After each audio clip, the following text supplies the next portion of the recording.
Today I'm going to talk to you about the sugar yeast carbon dioxide trap that was developed at Rutgers University by Dr. Chang-Lu Wang and his associates. And so what we have here are all the ingredients that you're going to need to make up this do-it-yourself carbon dioxide trap or monitor for bedbugs. And what we're going to start with is this dog bowl here. Now this is a simple dog bowl that you can buy at your local stores. And what this is going to do is it's going to serve as a what we call interception device. And what that means is that here we have two of our common household interception devices that typically go under the legs of beds.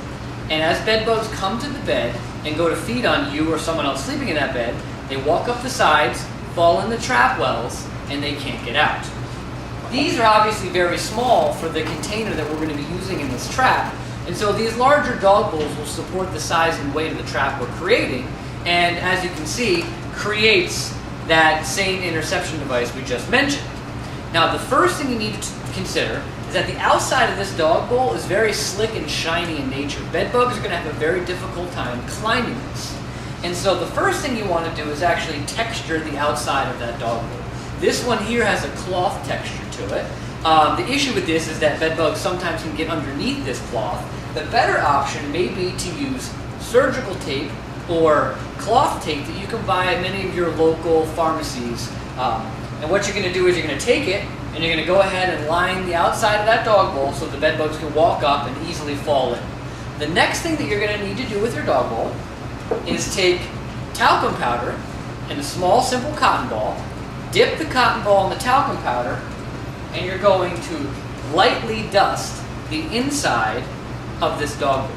And what that's going to do is it's going to make the surfaces on the inside very slick so that bed bugs cannot climb back out of that interception device. So now that you have your freshly dusted interception devices here, your traps are ready to go. And we're going to set this one aside. We're going to use the two that already have cloth on the outside for demonstration purposes. The next thing we're going to do is actually make our trap, or our carbon dioxide. So what we have here is a bucket or a simple Tupperware container. And the most important feature of this is that it's about 4 gallons in size and has some sort of lid. The lid is important to keep children and pets out of this when it's going on and it's actually releasing carbon dioxide, and also to give it some security. Remember that there is going to be a certain amount of fluid in here, and if it tips over, some of that may pour out, and the lid may prevent at least some of that from leaking out. So we have our container here.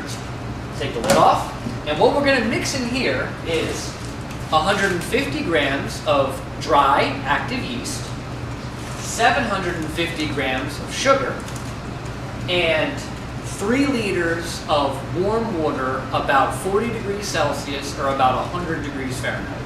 You're going to go ahead and you're going to dump all 3 of those into your container. You're going to take any type of stirring device and stir that mixture for about 5 minutes. So what that's going to do is as soon as you're done, it's going to start releasing carbon dioxide.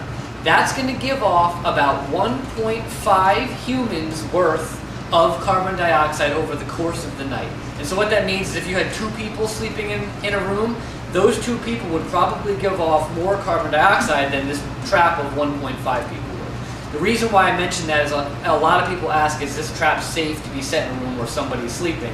And if it's done properly, as instructed here in this video, it should pose little to no risk to anybody sleeping in that room. And so what you're going to do is you're going to go ahead and stir that mixture, as I said before. When you're done stirring it for 5 minutes, put your lid back on so curious hands can't easily access it. And now you've got your interception devices here. And what these are is these are small wooden coasters. You can use a lot of different things for this. And what you're going to do is you're going to go ahead and put these coasters on the 4 pedestals in these interception devices. And what that's going to do is it's going to raise the bucket or container that you use to make your sugar yeast trap up off of the top of the interception devices or dog bowls. And what that's going to do is as bed bugs walk up the side of this, if it's up off of these devices, the bed bugs can't easily walk up this container. And so that way they fall into their trap. And so you're going to go ahead and set this next to any areas that you feel may have bed bugs, next to the bed or next to the couch, and you're going to leave it overnight. And when you come back in the morning, you can take this off. This is obviously a very, sugar, yeast, and water organic type trap. This can be dumped right down the toilet to dispose of it. And then you're going to go ahead, take a flashlight, and inspect the inner trap wells of these devices and see if you have any bed bugs. The best way to monitor for bed bugs is doing this exact procedure a couple nights in a row. That will increase the chance that you capture bed bugs if there are any in the environment that you're monitoring.